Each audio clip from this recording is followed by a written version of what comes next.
بقول لك كله شبه بعضه. كله شبه بعضه، يعني الواحد ما يعرفش الاصل من التجليد ولا الحقيقه من الغش. يعني ما عرفتش حاجه عن اصل الولد؟ اصله كلام من غير اثبات، لانه ملوش اثبات. يعني ممكن يطلع حقيقه وممكن يطلع غش. والشرطه بجلاله قدرها ما عرفتش حاجه عن اصله ليه؟ طلع شيطاني؟ اهو مناع ده بالذات اول اصله بالنسبه للحكومه والاوراق الرسميه. ابوه جلعه من جذوره عشان ما يورثش الطرف عيلته، وزرعه في المدينه من اول ما اتولد. عشان كده الواد ما يعرفش عن اصله الا حكايات. اعوذ بالله، يعني ابن حرام؟ لا طبعا ابن حلال. وهو لو ابن حرام كان ابوه يورثه ملايين يحطها له وديعه في البنك. لو ابن حرام كانوا اهله استخسروا فيه الحياه. طب احنا ايه اللي رمانا الرميه السودا دي يا توفيق؟ ليه؟ من قله العرسان ولاد الاصول؟ دي بنتك لسه الشهر اللي فات رافضه عريسين اللي عارفين اصلهم وفصلهم. ايه اللي رمينا الرميه السودا دي؟ هنعمل ايه؟ هنعمل ايه؟ بذمتك ده مش مجنون رسمي فهمي نظمي؟ أو فارس عايز يخطف حبيبته بالجوه وياخدها على حصان الأبيض. والله ما هتضيعك غير الأوهام اللي انت عايشة فيها دي. سيبيني يا أختي أشوف شغلي.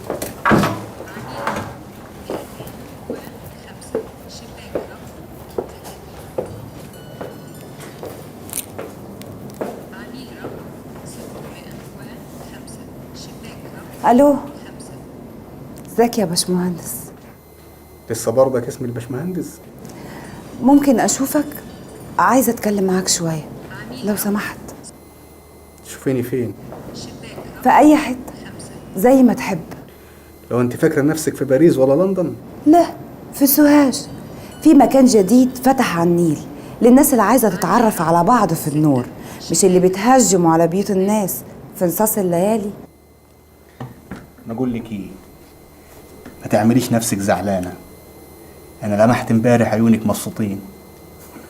انا خلاص بقيت افهمهم واعرف منهم كل حاجه، ومش هخاف من كلامك تاني. أنا بخلص شغل الساعة 4:30 كويس؟ كويس كويس يا سيادة اللواء. مع السلامة. مع السلامه يا نورهان. أنا وحيدة أبوي وأمي، يعني المفروض أطلع بنت دلوعة كل طلباتها مجابة. أنا فعلا كل طلباتي مجابة من وأنا صغيرة، لكن أوجات خوف أبوي عليا كان يخليه يعاملني كأني ولد. وأنا كمان إحساسي إن أنا عاوزة أعوض أبوي وأمي عن الولد اللي هما ما جابوهوش خلاني أحس الاتنين، الولد والبنت. عشان كده اتربيت أعتمد على نفسي وأبقى شخصية مستقلة. شخصيه مستقله كيف يعني؟ ترشح نفسك المجلس القومي للمراه؟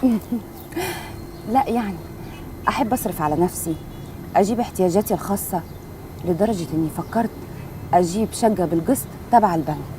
وتجهزيها وتفرشيها على كيفك وتعيشي فيها. انت فاكر نفسك في سان فرانسيسكو؟ انت بنت وعايشه في الصعيد.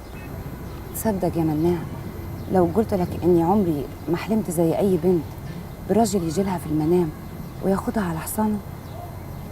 عشان كده ربنا عوضني وجابه في الحقيقة. ده اللي خلاني أجي عشان أجابلك بعد ما جيت امبارح بالليل زي المجنون عشان تطلبني. يا رب ما تكون اتضايقت من طريقتي، أنا عارفة إن أنا برغي من الصبح. انا من جهه اتضايقت. معقول؟ من إيه؟ اتضايقت لاني ما عرفتكيش من زمان.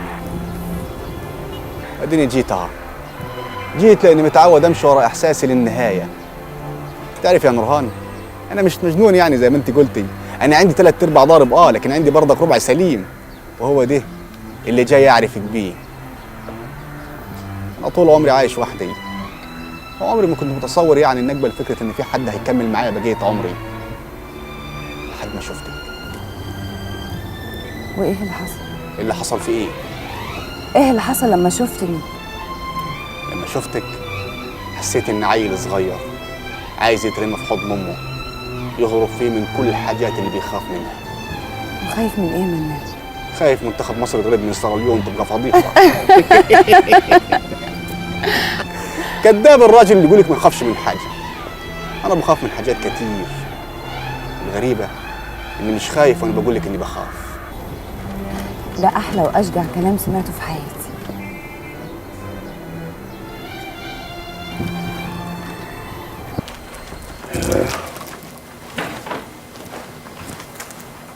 شوف يا ام جميله، سعدون جوزك الله يرحمه واد عمي غلاوته عندي من غلاوه دياب اخوي، والعيار اللي صاب عند ابوي كان ممكن يصيبنا انا. مقدر ومكتوب. مش معنى ان انا بعدك بالجواز ان انا مش حزنان عليه، لا والله العظيم لا. انا الحزن في قلبي هيفضل معاي طول عمري، لكن المصلحه مصلحه العيله ومصلحتنا نتمم الجوازه دي. الله يرحمه، كان نفسه يجوزها همام. ما نجوزهم هيرتاح ويفرح في تربته، وبعدين بيتي وبيتكم حجه واحد، تخشوا وتطلع وقت ما انتوا عايزين. وفي نفس الوقت محدش عاد يقول الكلام العفش ده عن ولدي همام والنسمة اللي ما يجوز عليها الا الرحمة دلوك. رحمة ايه يما؟ نسمة ماتت؟ عم هناجي ذبحها الفجر وغسل عارة. ناس كتير شافوها خدها على الجبل وعاود بعد ما قتلها ودفنها. نسمة اتقتلت؟ ليه يا ابوي؟ نسمة شريفة، نسمة عفيفة، ليه يا ابوي؟ قتلوها ليه؟ مالناش صالح يا ولدي، مالناش صالح. مالناش صالح كيف يا ابوي؟ مالناش صالح كيف؟ همام ده مجبور على موتها، امال هتجوزني ليه؟ وبعدين معاك يا عروسه، هو حزنان عشان نسمه ماتت ظلم. طب وكلام الناس يا ابو همام؟ انت عارفه هم متربيين مع بعضهم هم صغيرين، مش بيحبها ويعشقها والكلام الماسخ ده.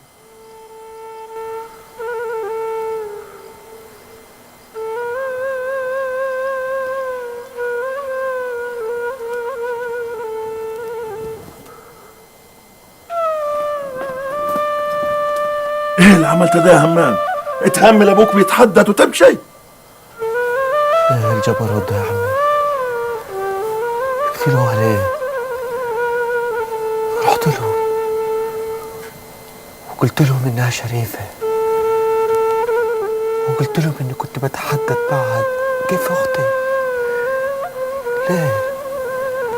ليه يا عمي؟ قتلوها ليه؟ وهو بيحب جميل وعايز يتجوز جميل. وانت بنت عمنا من لحمنا ودمنا. فوتكم منها، انا عارفه هعجل بنتي كيف. المهم دلوك يا كبير، بنتي هتتجوز همام وتعيش معاه فين؟ فين يعني؟ في بيت واد عم سعدون الله يرحمه. البيت كبير وواسع وسعكم كلكم، ويبقى كبيركم وراجلكم. لا، انا احب اكون حره في بيتي، لا احب اضايق حد ولا حد يضايق علي. واخد بالك يا ابو همام؟ رايده بنتها هتعيش هنا، كان البيت ناقص حريم. الواد اولى ببيت ابوه، احنا اتربينا على كده. وبيتكم يا ام جميله يقعد كده من غير راجل؟ هيقعد بيتي مفتوح لبنتي وهمام، يزوروني وقت ما يحبوا ويطمنوا علي. وحسك في الدنيا يا ابو همام. خلاص يا ام جميله، جهزي بنتك الخميس الجاي وهنزفها وندخلها هنا مع همام في اوضته. ربنا يتمم بخير. فوتكم بعافيه. يلا جميل. عافيك يا اختي. سلام يا حبيبي. سلام يا عروسه. يلا يا جميله. سلام يا مرات ولدي. هاتولي الشاي بره في الهوا، اللي انا اتخنقت. شفت المرة ام عين غليظة؟ قال عايزة بنتها تعيش هنا. طب ده بيت سعدونا اوسع من بيتنا. بتوسع لنفسها طريق، تلقيها عايزة تتجوز بعد العدة. وده مين اللي يرضى يتجوز المرة الناشفة دي؟ اللي طمعان في بيته ورث سعدون. ماشي يا ام جميل، بس تفوت الجوازة دي وانا اللي حميل بختك واقفلك. سامحيني يا نسمة، سامحيني يا حبيبتي، أنا جبان مستحقش حبك ولا استحق إنك تموتي بسببي. سامحيني يا ضيع عيوني، سامحي يا قمر ليلي الأسود، يلي من بعدك ما حشوف غير السواد. سامحيني سامحيني يا حب عمري كله.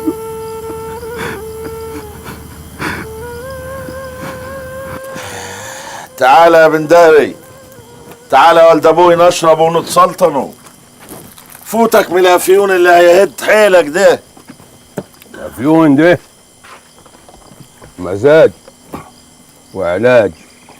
الحشيش ما بيظبطليش دماغي. الحشيشة دي زينة وهتعدل دماغك، ولو دماغك ما تظبطتش ابقى خد لك سنة افيون، واحنا يعني هنشتروه؟ ما ده موجود وده موجود والخير كتير والحمد لله. ما قلتليش يعني يا دياب هنتصرفوا في نصيبنا في الحشيش كيف؟ الرجالة عايزين حقهم عرقهم. رجاله بيقولوا يا كبير ادونا حقنا حشيش ونبيعه. حقنا حشيش ونبيعه؟ دول كدابين. النفر منهم لو صادف ونزل البندر بيمشي يتلفت حواليه خايف الحكومة تعكشه. فاكرين انهم هينزلوا البندر يسرحوا بالحشيش ليه؟ فاكرين ملوحة ياك. يا كبير الزاد ما دخلش بيتهم ليهم اسابيع. دبرنا يا دياب والعمل يا اخوي. انا اتفقت مع واحد من العرب اللي بيمروا علينا، قال لي ان هو في طريقه بيعدي على عيلة السمان وهم اغلبهم تجار مخدرات. اديت عينه يوريها ليهم. عيلة السمان بتاع الصمتة ولا بدار السيوط؟ ما عرفش، هو قال لي هيعاود بعد اسبوع ولا 10 ايام ويرد عليا. طب ما عرفتش عيلة حسان عملت ايه في نصيبها؟ ايه بعته يعني وبكام؟ وهم دول هيغلبوا؟ ما مناع عارف كل تجار المخدرات اللي في مصر وبيتفق معاهم.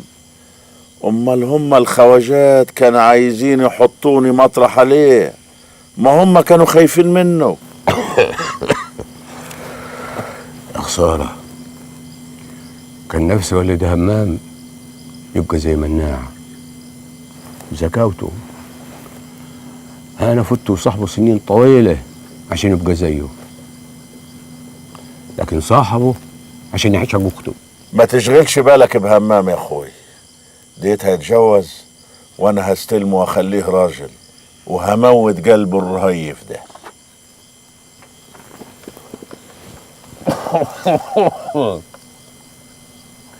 عايز قلبه حجر صوان. وغلاوتك عندي يا ولد ابوي، لا خليه يحط ولده الصغير تحت رجليه ويفعصه من غير ما يحن. الايام اللي جايه عايزه رجاله بقلب حديد. لازم نثبتوا لعيلة حسان ان احنا نقدر نزرع الحشيش ونبيعوه من غير ما نحتاجوا له. تصدقت انهم هيبطلوا صحيح؟ اللي يدوق مكسب الحشيش ما يقدرش يفوت ابدا، ما انت عارف كل حاجه. حتى لو بطلوا يا اخوي، حتى لو بطلوا خليهم يستغنوا، احنا مش هنبطلوا ونبقوا احنا الغناي وهم الشحاتين الفقراء وندوسوا عليهم برجلينا. المهم الاول جوازة همام التم. يكون في معلوم الجميع اللي هيجيب سيرة نسمة مرة تانية هيحصلها. دي حكاية وانفضت خلاص. احنا بنتكلم عن طارنا عند البندرية، ما هو مش معقول نقبل ان بنتنا تبقى تحت التراب واللي غواها بيتجوز ويتهنى، ده ما يرضيش ربنا. شاهين مالكش صالح، البت بتي والطار طاري وانا اللي اقول، ما يس حد يتكلم في الموضوع ده. طب ونصبر على معايرة عيلة البندرية ليه؟ اكتم يا حمار يا غبي. يا اخوانا احنا عندنا اللي اهم دلوقتي. ايوه مناع ولدي ربنا يكرمه اشترى 200 فدان بره النجع، هنزرعهم من خيرات ربنا، خضار وقمح وفاكهه وكل حاجه. 200 فدان؟ ايوه صح الكلام ده يا كبير؟ ايوه يا ولدي، والارض والمحصول هنبقى شركاء فيه. وفي نفس الوقت مش ههملوا النجع البندرية يتمكنوا منه ويتحكموا فيه، لا، لكن كيف ما عمرنا النجع هنعمروا الارض الجديدة ونعيش من خيرها في امان وبعيد عن المخدرات. بقول يا رجاله، اللي مش معانا ملناش صالح بيه، واللي يده في يدنا يبقى على الحلوه والمره مع بعض. احنا كلنا معاك يا كبيرنا. احنا عمرنا ما نخالفك يا عمي. يبقى على بركه الله.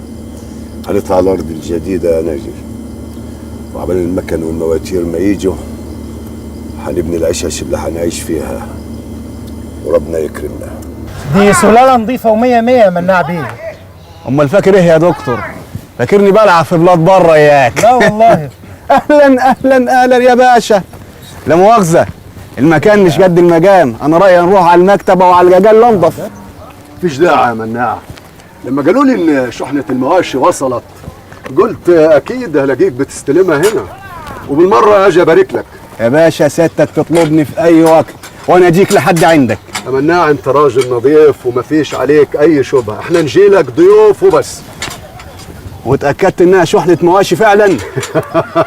يا راجل عيب، وانا قلت لك يا مناع انت ملفك سليم وتحرياتك سليمة والتقرير في مصلحتك. انا جاي لك واسطة خير في هدف نبيل. اؤمر يا باشا. انت قدمت البت توفيق بيه؟ ده انا متراقب. يا سيدي لا متراقب ولا حاجة، كل ما في الأمر إن الراجل بده يطمن بيسأل عنك. ظاهر يا بيه إن المعلومات السرية اللي حضرتك قلتها له ما عجبتوش، مع إنك وعدت إن تكون سرية، لكن ماشي عادي.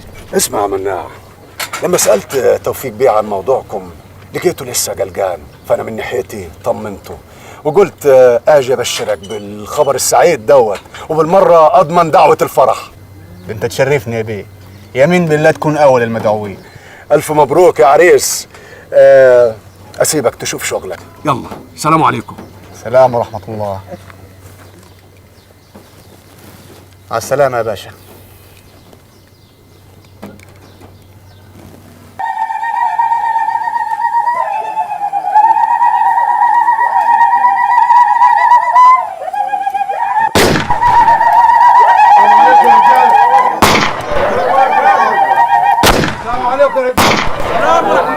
ألف مبروك يا كبير. الله يبارك فيك يا عمادي، الله يبارك فيك.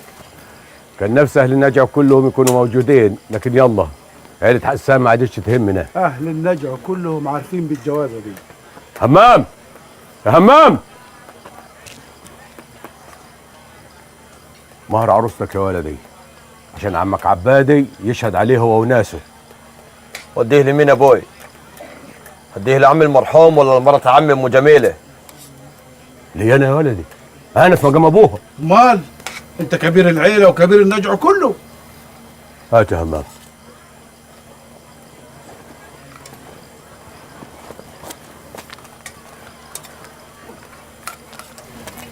دياب، وصل المهر ده لام العروسه جوه مع الحريم. حاضر يا كبير. مبارك يا همام، منورين يا رجاله. بكره ان شاء الله ليله الحنه، وبعد بكره هتتزف العروسه من بيتها لحد بيتي. طبعا انتوا كلكم معزومين ولا ايه يا عبادي؟ مبروك يا كبير. يا كبير. الحمد لله الحمد لله. الف بركه يا كبير. المهر وصل الحمد لله. نقروا الفاتحه ان ربنا يهديهم ويرزقهم بالذريه الصالحه. الفاتحه. بسم الله الرحمن الرحيم. واقروا الفاتحه كمان على روح نسمه بنت حسان اللي اتقتلت ظلم بسببي، واشهدوا يا ناس انها بريئه وانا كمان بريء. الفاتحه. بسم الله الرحمن الرحيم. الحمد لله رب العالمين الرحمن الرحيم مالك يوم الدين اياك نعبد واياك نستعين. ايه رأيك عاد في الشياكة دي؟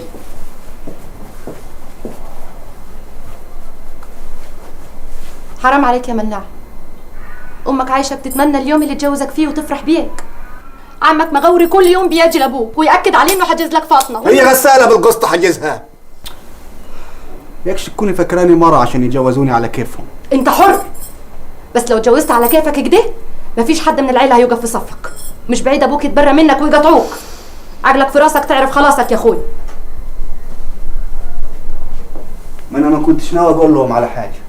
طبعا هتقول لهم كيف؟ ما انت موتهم بالحياه. يا بنت افهمي، انا طول عمري عايش في سوهاج وحدي، لا ليا ابو ولا عم ولا خال ولا ام. كيف يطلع لي اهلي من تحت قطيق الارض؟ شطاني. ما تهاتيش معاه. انا ما عارفاش غير الاصول. اللي يتبرى من امه وابوه عمره ما يبكي على اخته. انا اكرمني اني اعود لابوي يقتلني ولا اني اعيش معاك هنا مدفونه بالحياه. هرجعك واطلع ابويا كذاب قدام اهل النجع. ماشي يا مناع، هرجع لوحدي واللي يسال ما يتوهش. انت اتهبلتي. اصبري لما نشوف حل في مشكلتك مع همام. والله خلاص هرجعك يوم الخميس وفرح همام ما حدش هياخد باله من عودة القتيلة. طب عشان خاطري يا اخوي فكر في موضوع فاطمه. لو عرفت قد ايه البت دي بتحبك عمرك ما تهملها وتتجوز واحده من البندر. طب سيبيني في حالي دلوقتي. على كيفك يا مناع.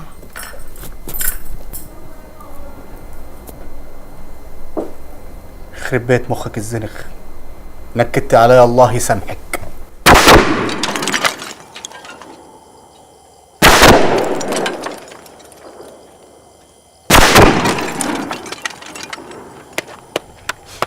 عفارب عليك يا سناري.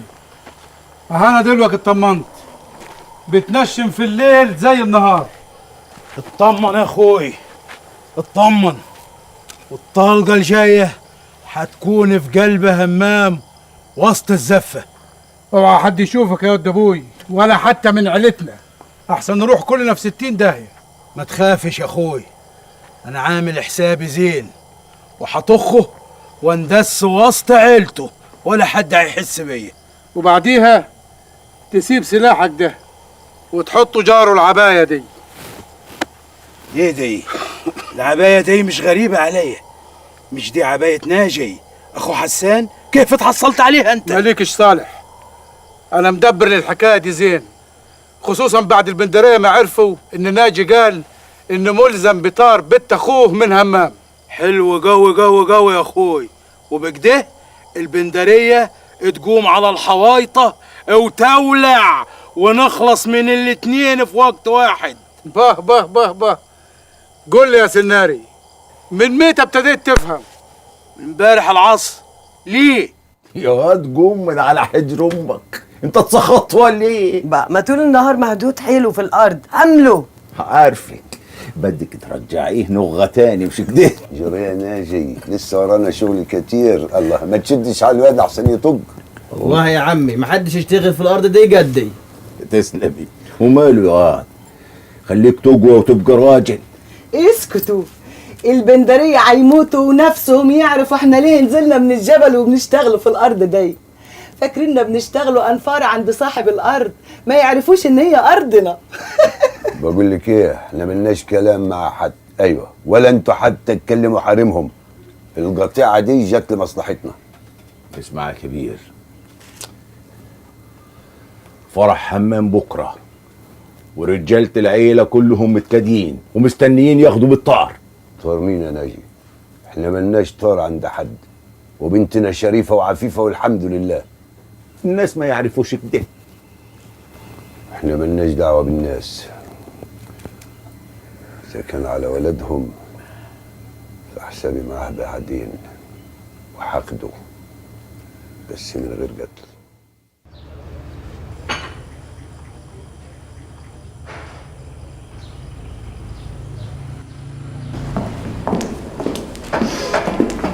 مساء الخير. مساء الخير. اهلا اهلا اهلا يا مرتي. اهلا ام نورهان. اهلا. ودي نور عيني ونور حياتي كلها. نور حياتك بس يا بيه، دي شمس وقمر في وقت واحد، ربنا يخليها لك. وطبعا ست الكل، اصل الحكايه كلها. ايه ده؟ ازاي انا كنت ظلمك يا مناع بيه؟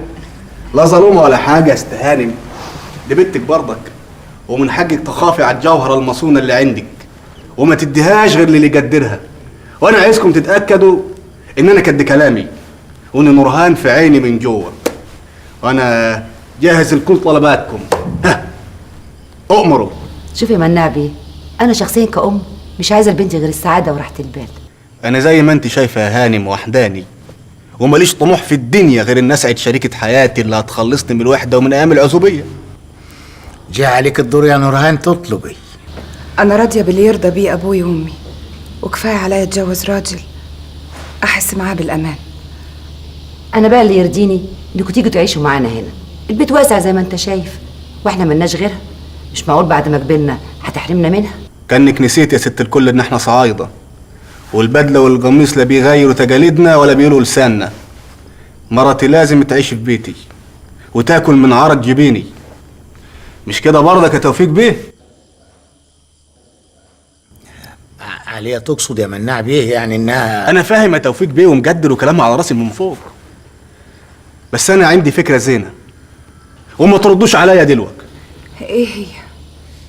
خلي بيتكم الجميل ده للاجازات او اجلوه لاي حد، وشرفوني عندي في بيتي الجديد اللي هيكون قصر يليق بيكم وبالعروسه طبعا. احنا صعيده يا مناع بيه وده عيب، دي فكره صعبه قوي، لكن عشان خاطر بيتنا ادينا فرصه نفكر. براحتكم خالص، وانا واثق ان احنا مش هنختلفوا بامر الله. ودلوقتي يا توفيق بيه بعد اذن حضرتك واذن الهانم طبعا عايزين نقدموا الهدايا البسيطه دي للعروسه قبل ما نقروا الفاتحه. سلسله الماس.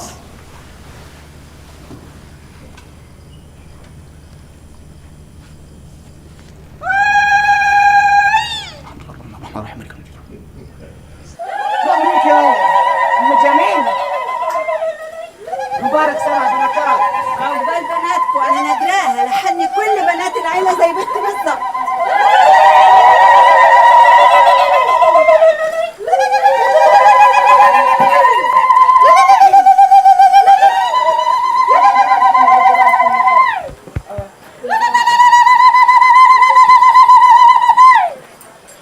اضربوا نار يا رجاله، نكدوا الاعادي. ليه كده يما؟ عايزه تشعلليها ليه؟ كفايه اللي هما فيه من ميتة كانوا عدونا. احنا حرين بفرحنا يا ولد، ما دام ما حدش جه من عيله حسان يشاركونا فرحنا يبقى عدونا. مظبوط يا ولد ابوي، اضرب نار يا ولد. اللي هينقص رصاصه هياخد علبه رصاص هديه من العريس. ضرب الطبل ورقصوني، هرقص الولد اخوي ورقصوا معاي.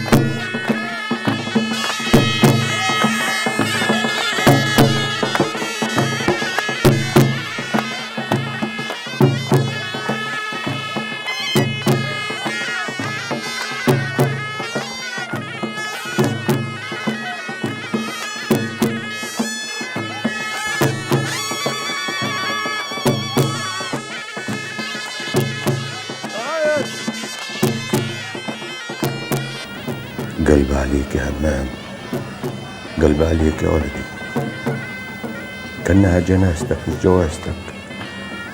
يا ترى من قهرتك على بنت حسان ولا من خوفك على اللي ممكن يعملوه فيك أهلها؟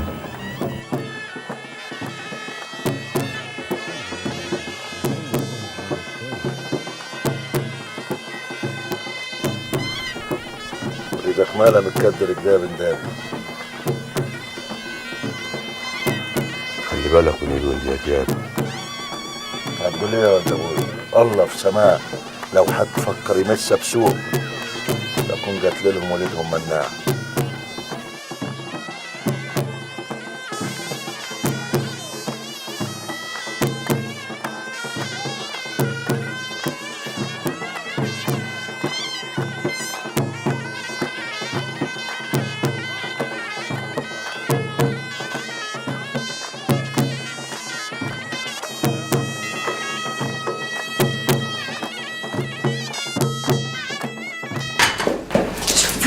ألف ألف مبروك يا نور، عروسك زيها. خلاص جرينا الفاتحة. وشفتي جاب لي ايه؟ ما قالت لك مبروك. يلا بقى عشان تقدموا حلاوته العصير، شكله كده من النوع اللي بيجري فجأة. لو بيحبها هيقعد ومش هيهون عليه يمشي. لو فضلنا واقفين كده وسايبينه مع بابا لوحدهم أكيد هيمشي. تعالي يا دكتورة عشان أعرفك بيه، كلامه هيعجبك قوي. لا روحي انت الأول، أنا هجيب هند وهنحصلكم. هروح لوحدي؟ لا، اتكسف. تعالوا نروح مع بعض. خلاص بقى امسكي نفسك، نسيت اللي قلتهولك ولا ايه؟ طب انا راضيه ضميرك يا هند، لو انتي مكاني تقدري تمسكي نفسك؟ يا سلام، ما انا جوزي دكتور وزي القمر واحلى من المناع بتاعك كمان، لكن كنت ماسكه نفسي. انا متهيألي ان مفيش زي مناعه ابدا. بنت، ايه اللي جرالك؟ اتجننتي ولا ايه؟ اسفه يا ماما، نسيت نفسي.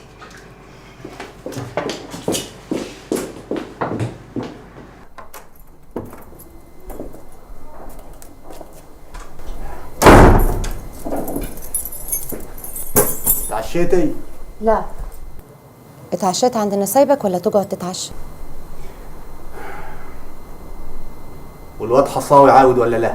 ما هو قالك انه هيبيت هناك وهيعاود بعد ما يرجع اخته، والصبح هيكون عندك في المزرعه. انت وشك مقلوب ليه؟ كانك مش مبسوطه. وهي تفرق معاك في ايه يا اخويا؟ ما تقولش همي، اديني عايشه كيف الميتين. يا حزن ابوي، لازمته يتنكد عليها وتحرق دمي. انا محروقه عليك انت يا اخوي. الجوازه دي هتعمل لك فضيحه اكبر من فضيحتي مع همام. فضيحه؟ انا اعرف مصلحتي زين. لما ابوي طلع لي شهاده ميلاد كانه قسمني نصين، ولو كنت عشت تايه ذنبهم ايه عيالي يطلعوا تايهين؟ انا من حق عايزه بقيت خلق الله اتجوز واحده بنت ناس واخلف عيالي يطلعوا في النور. حقك يا اخوي، بس كمان تقدر تتجوز بنت عمك وتجيبها هنا كيف ما جبتني، وتبقى عملت خدمه لاهلك وناسك. يا نسمة طلبت من كلمتي وقالت فتح على واحده تناسبني، بس تقترين علي افرح ولا لازم انا اعيش بقية حياتي في هم وعذاب ومرار؟ هانت يا اخوي، بس برضك تقدر تتجوز بنت عمك وتسيبها في الناجح وترجع تتجوز البنت اللي انت رايدها، وانا كاني ما اعرفش حاجه، وتبقى رضيت ابوك وناسك ورضيت نفسك، ويبقى لي عيال في الضلمه وعيال في النور. المهم انك تقدر تعدل بينهم. فكرة عمرها ما جت في بالي. انا عملت اللي عليا يا اخوي ونصحتك وانت بخاطرك، بس اوعاك تشيلني ذنبك، وان كان عليا اعتبرني ميته، لا شفت حاجه ولا سمعت حاجه.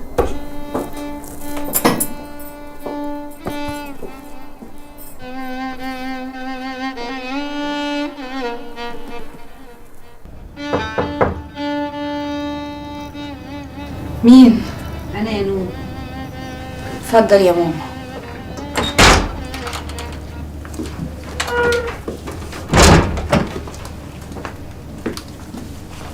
كده كسفتيني قدام هند.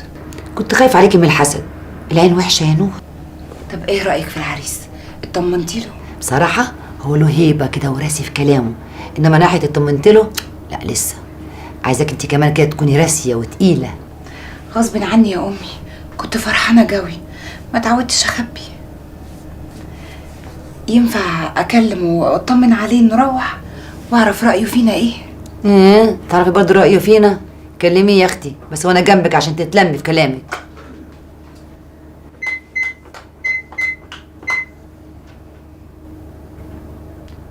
غريبه، كل ده لسه في الطريق. طب الموبايل؟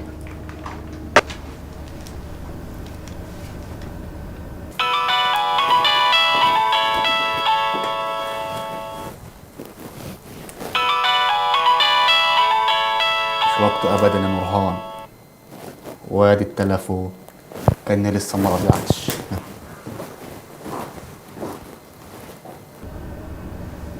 مكفول، انا خايفه يكون جراله حاجه. ايه الفل الوحش ده؟ طولي بالك. انا عارفه بقى يا بنتي، احنا لسه اغرب عن بعضنا، ما نعرفش حاجه عن حياته، بيروح فين بيجي منين. حاضر يا ماما، هحاول انام. تصبحي على خير يا حبيبتي. تصبحي على خير.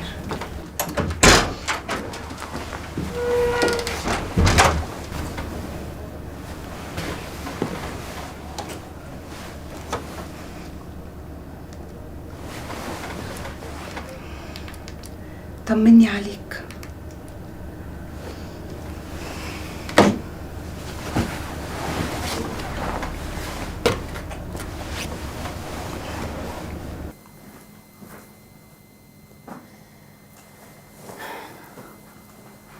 زمانها طهقت.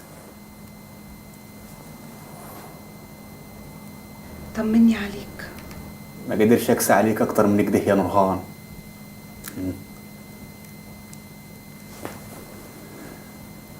ايوه يا نورهان، انا قريت رسالتك اول ما حطيت الموبايل في الشاحن. اطمني، انا الحمد لله بخير. لا ما تقلقيش، انا ظروف شغلي صعبة، بسافر كتير واتحرك كتير، وانا ما تزعليش مني، ما تعودتش اعرف حد انا رايح فين ولا جاي منين. يعني عندك بكرة مثلا عندي سفر واتفاق مع عملاء جداد كده فجأة؟ انا عايزك تتعودي على المفاجآت لحد ما انا اتعود اديكي خبر. وعايز اقول لك ان انا مهمل قوي في حكايه الموبايلات دي، اوقات كتير بنساها. يعني ما تاخديش على خاطرك مني وتفتكر ان انا مش عايز اكلمك ولا ارد عليكي. يلا روحي نامي، تصبحي على خير. وانت من اهل الخير، مع السلامة.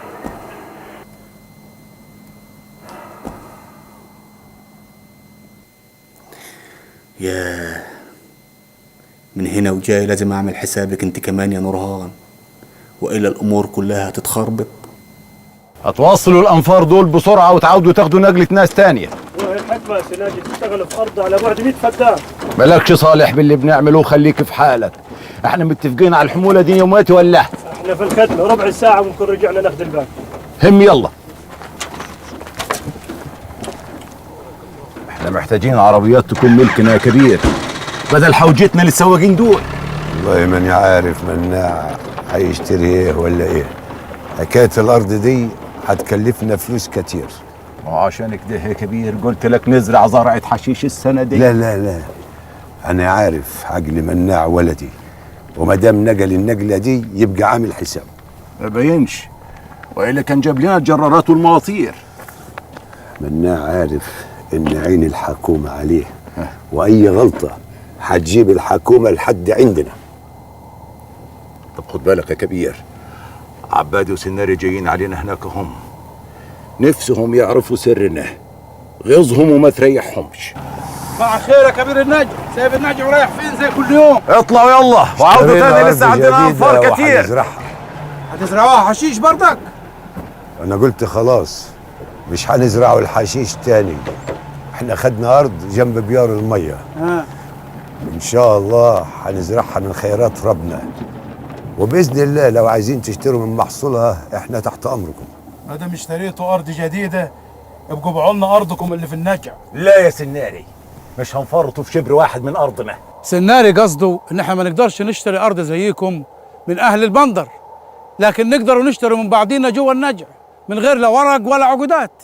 ايوه، ومناع يقدر يشتري من اي حد ويوسع عليكم. قلت ايه يا كبير النجع؟ انا وبنداري عرفنا من صاحب الارض اللي اشتريته منه ان ولدك ربنا يحميه اشترى 300 فدان حته واحده وسجلهم باسمه. طيب عندكم الارض دي كلها يرمح فيها الخيل ومستخسرين فينا كم فدان جوا النجع. الله اكبر في عينيكم، احنا مش همنا لكم زراعه الحشيش، سيبونا في حالنا بقى. اسمع يا عبادي، قول لي بنداري اني قصرت الشر عنكم ومش ههملكم تطمعوا فيا اكتر من كده. انا اخترت طريق وانتوا اخترتوا زراعه المخدرات، يعني كل حي متعلق من عرجوبه. بس كلامك ده يا كبير ما فيهوش قصر شر، انتوا ممكن تغدروا بينا للحكومه. احنا بيوتنا كلها جار بعض، يعني لو وصل خبر للحكومه مش هتفرق بين بيوتنا وبيوت بنداري وبيوتكم، الهم طايلنا وطايلكم. خلاص يا كبير، الليله هقعد مع بنداري في الفرح واتفق معاه على حل. ما تنكش في النار يا عبادي،